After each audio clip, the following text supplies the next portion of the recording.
क्या अपडेट है त्रिपुरा में और कब तक SIR चालू होगा? SIR के लिए जो कमीशन ने तो ऑलरेडी पूरे देश में SIR डिक्लेयर कर रखा है, लेकिन 2 फेजेज़ में अभी पहले फेज़ में आप जानते हैं बिहार में शुरू हुआ था, उसके अलावा जो दूसरे फेज़ में 12 जो स्टेट्स है यूटी में मतलब शुरू किया है। त्रिपुरा के बारे में अभी कोई डेट नहीं निर्धारित हुआ है, लेकिन उसके लिए हमने जो कुछ प्रिपरेशन एक्टिविटीज़ बोली थी वो ऑलरेडी हमने कर रखी हैं, और जब भी कभी इसकी डेट्स निर्धारित करें होंगी तो हम उसके लिए पूरी तरह तैयार हैं। कोई डेट वगैरह कुछ आया क्या? नहीं, अभी कुछ नहीं आया। जो आएगा तो सब आप जानते हैं कमीशन ही डिक्लेयर करता है, तभी कमीशन क्या आपका रेडी है SIR?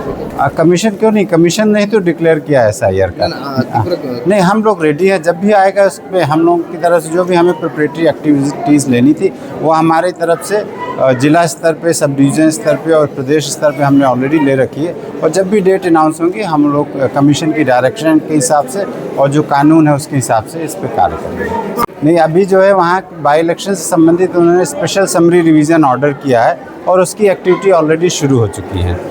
कब होगा ये तो कमीशन ही निर्धारित करेगा, वो हमारे पास कोई इसकी सूचना नहीं है, लेकिन अभी पहले जो स्पेशल समरी रिवीजन पहले होता है वो कार्य ऑलरेडी शुरू हो चुका है वहाँ पर।